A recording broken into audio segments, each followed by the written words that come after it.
I'm from Belize, a small country in Central America, well known for its marine resources, and yet you still have that same policy I could relate to New Zealand saying, you know what, economies are bad, and so we're going to look for oil. And the thing is that it doesn't matter that your country has these resources. The reality is the economy of times right now is calling for them to look for anything. And I think something that came to my attention is obviously the economy of scales, being a developed versus a not in process country, because I don't like third world or less developed words. But the reality is our governments function unilaterally. They don't feel an extreme need to respond to that pressure from external. For instance, I just wanted to know if maybe they had any comments as to how you can put that in external pressure. Because, for instance, we have a World Heritage Site. We have several other factors that I think are of great importance. But I don't feel that internationally that pressure is placed on your governments to be responsible, to consider your responsibilities kind of transboundary, globally, and maybe even ethically, although that's a whole different discussion. All right, thank you. Nilufer, maybe you can address that, but not in terms of, oh, we've got a load of problems to deal with here, and these are all the issues, but let's think about the things that can be put in place, just some basic things that might be put in place that we could start to work on to start improving the way the oil industry relates to the environment in which it operates, and vice versa. More lawyers.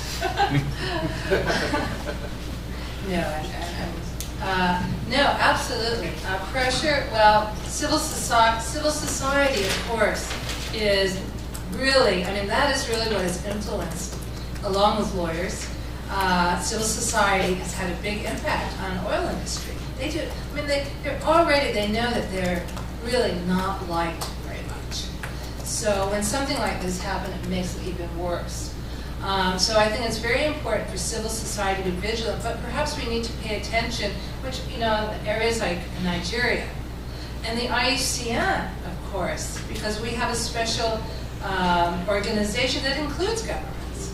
And I think we really need to be able to channel that type of influence even more towards those governments, and also our relationships with the oil industry.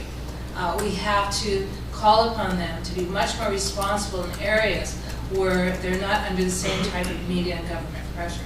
So that would be my response. But anyone else? Thanks, Nilufer. Kath? Well, I'd just like to reinforce that particularly the last point, which is international scrutiny and commentary and peer review of laws and practices, not just by companies but by governments, is really important. And one of the problems we've had is that the people who know about the oil industry are the oil industry.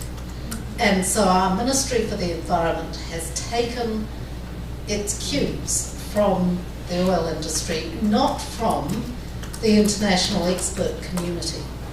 And despite our urgings, but this is where IUCN has such a strong ability to help small communities. This is especially true in New Zealand, where the cutbacks in public spending have meant that the Ministry for the Environment, and the CEO told me this, has essentially dismissed its older, more experienced people and hired graduates because they're cheaper to try and cover the bases. And they don't have the depth of knowledge or ability to actually see that it's not appropriate to get captured by the industry.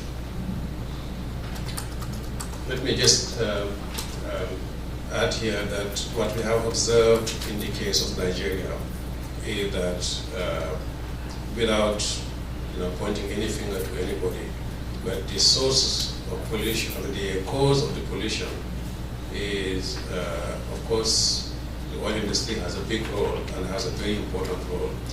But there are activities, illegal activities that are undertaken by local communities that are also contributing to the pollution. So there is a whole issue there that has to be taken into account in terms of the governance as a whole in the country. There are some fundamental issues that need to be resolved by the government, both at the federal level and at the regional level, so as to stop this pollution. When pipelines are being siphoned, it is not the oil industry that is doing it. And when artisanal refineries are being undertaken, done, it is not the oil industry that is doing it. So there is an overall responsibility, but I think it is important to also recognize that the situation is much more complex than just an accident that occurred in the case of Gulf of Mexico. Yeah, thank you. From the back. Good morning or afternoon. A man with a conscience but working for an oil industry, Allard Kastelein from Shell. I'd just like to confirm that we, and I would hope the large majority in the oil industry, welcomes best practice regulation and legislation. I think it's a myth to assume that the oil industry would prefer weak legislation, because I said it yesterday in some conferences and meetings. In the end, you're as good as the worst operator in any field.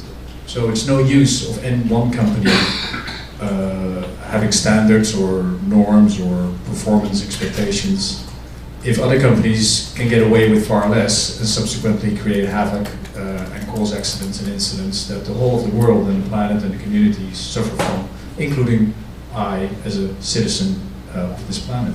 So yes, we welcome strict legislation, best practice, sharing. Not sure it needs to be international law.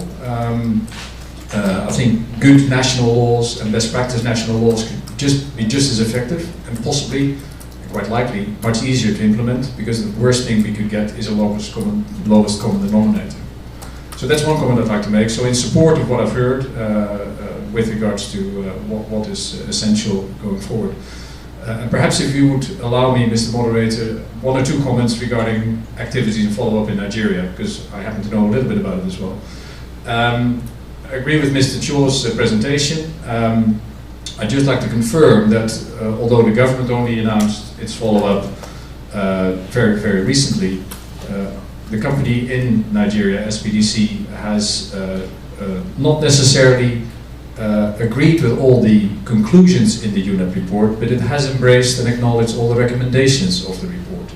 So it's following up, and it's in the process of executing that as we speak, and it's not waited for the government nor for the other parties to follow suit.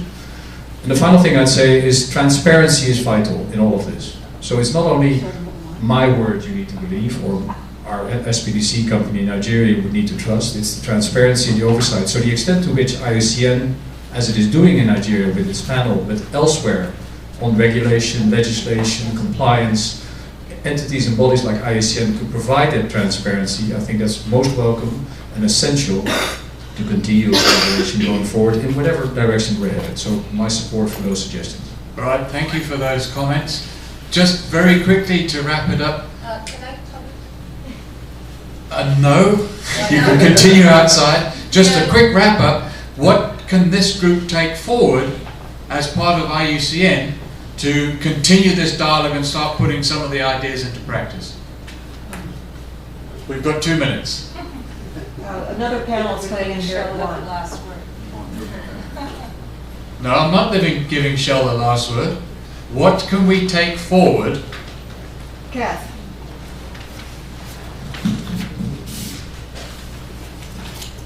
Thank you. I think getting cross-commission attention to this with SEM, but also the